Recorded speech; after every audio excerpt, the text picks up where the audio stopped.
Hello everyone, I'm Laura. I want to share a significant part of my life that involved intense challenges with my in-laws and my husband, especially during our divorce. I hope my story resonates with those of you who have faced unfair criticism from your in-laws. Let me take you back to the beginning. I met Liam, my now estranged husband, on a dating app when I was a 21-year-old college student. Liam was 25, employed, and stable. Despite our age difference, we fell in love. I always believed that love isn't bound by age or looks, so Liam being older never bothered me. However, Liam was troubled by our age gap. He often asked, "Why are you with me, Laura? You could find someone your age who might be a better match." But I chose him because I loved him, and to me, age was just a number. Liam's insecurities ran deep. He would persist, "There must be other reasons, Laura. It's not usual for someone like you to love someone like me. I wish you'd just tell me the real reason." I reassured him repeatedly that my feelings were genuine. I wasn't interested in dating someone my age. I loved him, and that was what mattered to me. Despite my assurances, Liam's self-doubt lingered, hinting at deeper self-esteem issues that seemed to have kept him single before we met. To prove my genuine affection, I made sure not to let Liam spend excessively on me. While I was a college student managing my finances, I wasn't wealthy but made sure to buy him thoughtful gifts and handle my expenses. I always worked part-time jobs to ensure I wasn't financially dependent on him. Liam seemed to appreciate these efforts, but sadly, his insecurities didn't fade, and he continued to question the sincerity of my love, which deeply hurt me. It took 4 years before I fully understood the origins of Liam's issues. When I met Liam's parents, Jesse and Diane, I learned more about his background. Jesse, Liam's father, won the lottery, which changed their lives a lot. This helped me understand why Liam had certain perspectives and insecurities. After winning, Jesse and Diane bought a big house and invested their money wisely. However, their new wealth came with a sense of superiority. During our first meeting, Jesse often bragged, saying, "Not everyone makes it big like me. I was just a hard worker, and look where it got me. Do you realize how rare it is to win the lottery?" Yet I managed it on my first try. They were proud of their decision-making skills and often implied that Liam, despite his college education, would never reach their level of financial success.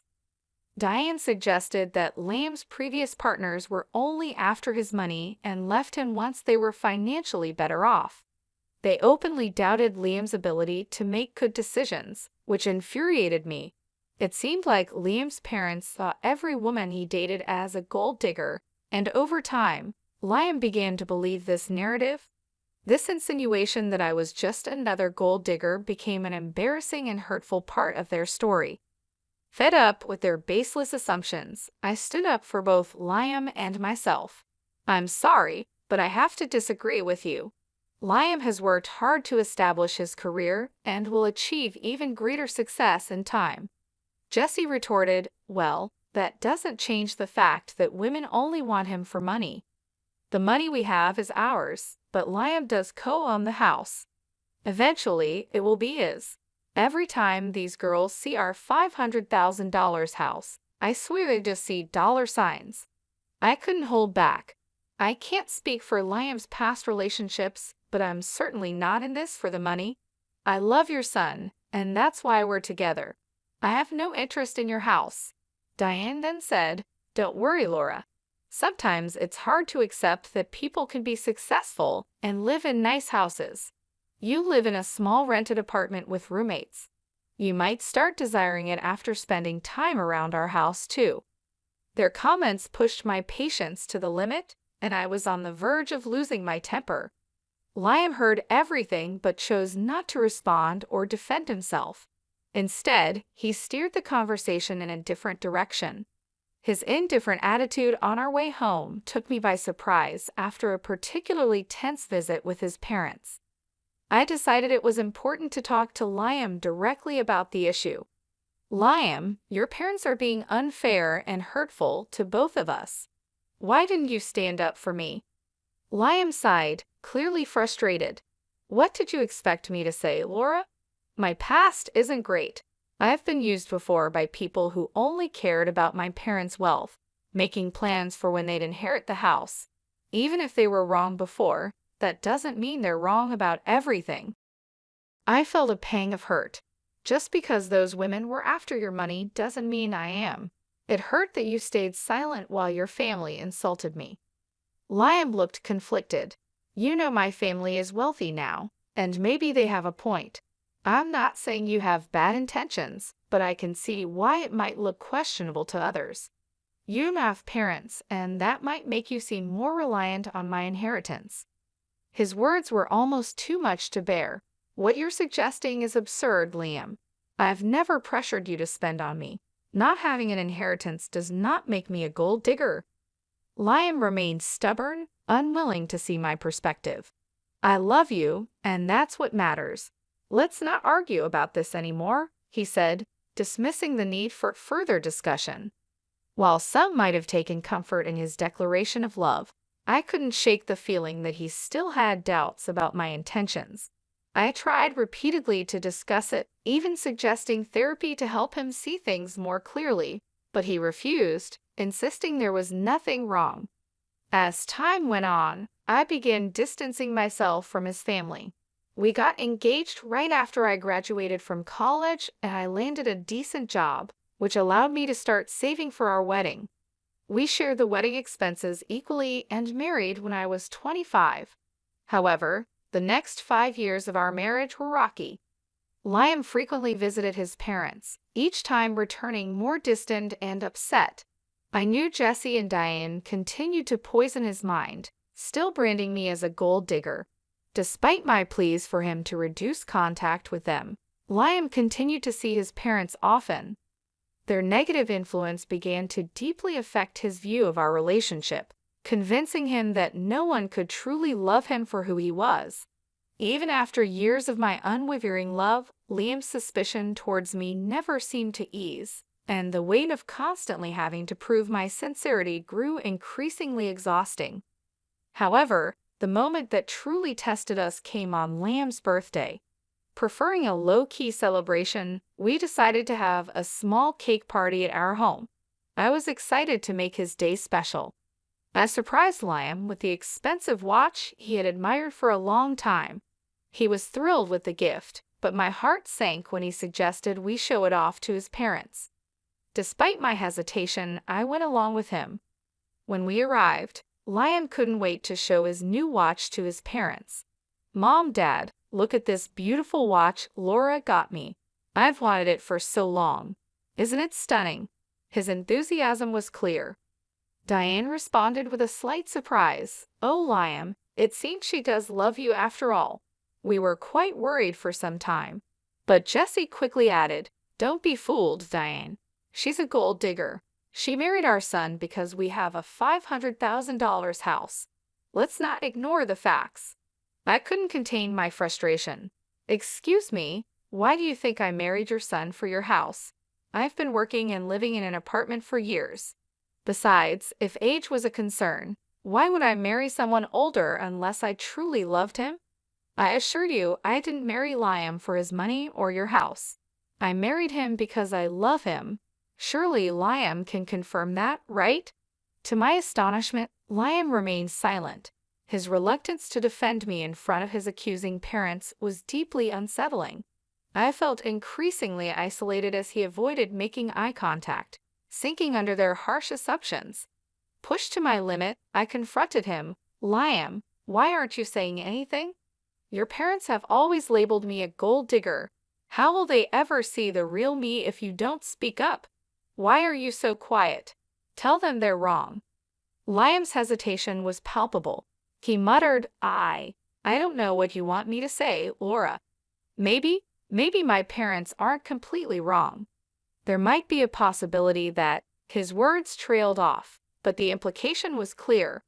This doubt, this inability to stand by me, was more than just a simple misunderstanding. It was a fundamental crack in the foundation of our relationship, casting a shadow over our love and my place in his life. Liam's birthday celebration quickly turned sour. I was astounded by the accusations flying my way. Are you serious right now, Liam? You believe I married you for your assets? His parents chimed in, their suspicion clear. Oddly, you've never thought about buying a house, have you? For someone renting, owning a home should be a top priority. You haven't even talked about it with him. Our place is out of your price range. You could never afford something like this on your own, so marrying Liam and settling here seems more logical. Liam looked at me with a mix of doubt and confusion. Yeah, Laura, why would you marry me? You might have feelings for me, but I think there's more to it than just love. I was left speechless by their words. All the love and affection I had felt for Liam seemed to disappear instantly. Both my in-laws and my husband saw me as nothing more than a gold digger. While the skepticism from his parents was hurtful, Liam's agreement cut the deepest. At that moment, I had decided to end our marriage. I didn't reveal my decision right away. Instead, I waited for the right moment. Once Liam and I were back home, I contacted a lawyer and began the divorce process. The lawyer assured me that everything would be ready within a week. Meanwhile, I moved into a separate room to give myself some space. Liam thought I was just cooling off and had no idea of my intentions. When the divorce papers were ready, I gathered my belongings and left. Liam, clearly distressed, called me in a panic. I told him to meet me at a specific address and to bring his parents. Despite his confusion, he complied. As they arrived, I stood waiting on the porch of a stunning house. Their expressions shifted to surprise as they took in the scene. You must be wondering why I brought you here, I said, gesturing to the luxurious surroundings. It's a beautiful house, isn't it? No one can compare their home to this one. It's worth around $5 million in today's market. Quite expensive, right? The dramatic setting was my way of showing them that their accusations and suspicions were unfounded. I was not the person they thought I was, and I needed to make that clear in the most unforgettable way. But it's worth every penny, I said, gesturing toward the lavish interior of the house, which also boasted furniture worth millions. What is this place, Laura? I don't understand why you have access to such a house, Liam asked, puzzled. Why don't you all come in so we can talk properly? I can't explain everything standing here on the porch, I suggested, brushing off their astonishment as I led them inside. They followed, their eyes widening in awe at the opulent decor. As we settled into the plush sofas, I took a deep breath, ready to address the elephant in the room. I've made a decision, and that's why we're here. I filed for divorce, I stated, handing over the papers. We can proceed with an uncontested divorce if you agree. What? I don't understand. Why are you filing for divorce? Liam's voice was a mix of confusion and concern. It's simple, I replied. I said, my voice steady despite the storm of emotions inside me. You and your parents think I'm a gold digger. You believe I married you for your house and money. Despite everything I've said, you've refused to listen. So it's better for everyone if I leave, sparing you from what you deem my gold-digging tendencies. You're considering divorce just because my parents spoke what they believed to be the truth.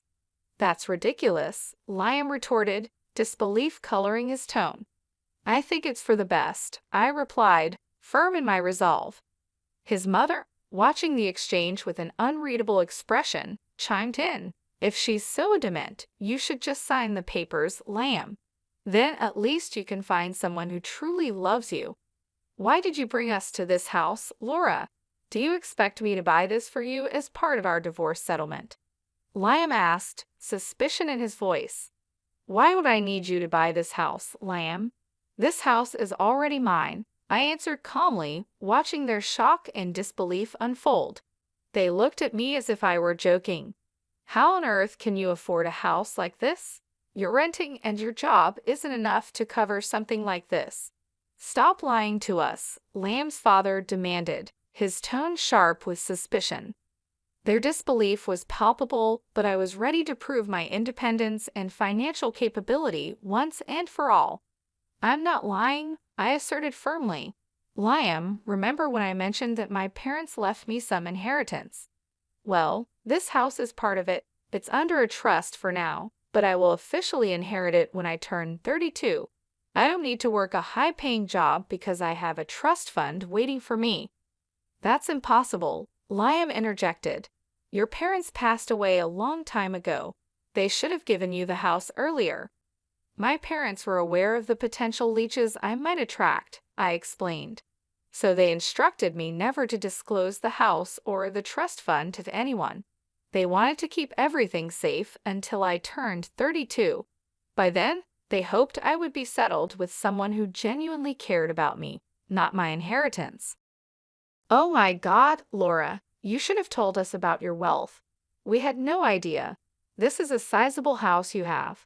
We could all live very comfortably here, Liam's mother exclaimed. Yeah, you should have shared that sooner. We thought you were after our house. We could have avoided all the misunderstandings, Liam added, looking relieved yet somewhat embarrassed. I always knew Laura was perfect for Liam. I've been saying she's a great woman. Look how wealthy she is. Liam found a great match, his father chimed in, his tone shifting dramatically. Hearing this, I couldn't help but laugh. Their attitude toward me had changed so quickly it made my head spin. What was even more bizarre was that they seemed to forget about the divorce papers I had brought. Pulling out the papers, I signed them. As I was saying, here's my signature for an uncontested divorce. You can just sign these to make it easy. If you want to fight, we can take this to court, but I won't live with you anymore. Wait, Laura, listen to me. There's no need to rush this, Liam pleaded. You've already proven you're not a gold digger. There's no reason to get a divorce anymore. We even apologize for any misunderstanding.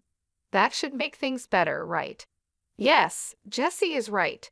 We're sorry, Laura. We doubted you for no reason, his mother added, her voice filled with regret. Despite their apologies and sudden change of heart, the memory of their judgments and accusations lingered in my mind. I couldn't stay in a relationship where trust had to be proven rather than given. I don't want your insincere apologies, I said firmly, my resolve unwavering. For 4 years, you allowed your family to berate me and call me a gold digger. I expected you to defend me, but instead, you sided with them and even accused me of the same. I can't stay with someone who doesn't respect his wife. I'm done, Liam. We can part ways amicably or involve the courts. The choice is yours. Diane and Jesse tried desperately to change my mind, pleading with me to overlook the past. To them, what had happened was just a minor misunderstanding. However, their lack of genuine remorse for tarnishing my reputation only fueled my anger. When I reached my breaking point, I demanded that they leave before I called the police. My firm stance intimidated them, and they left without further argument. Over the next few weeks, Liam and his parents continued to harass me. They begged, pleaded, and even offered bribes to persuade me to stay. Their belief that money could sway my decision only intensified my fury. It was a stark reminder that they still saw me as someone motivated by financial gain.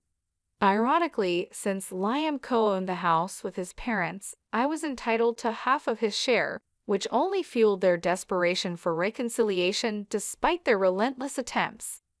I stayed firm in my decision to leave. I moved all my belongings to my parents' house, asserting my right to stay there even before officially taking ownership.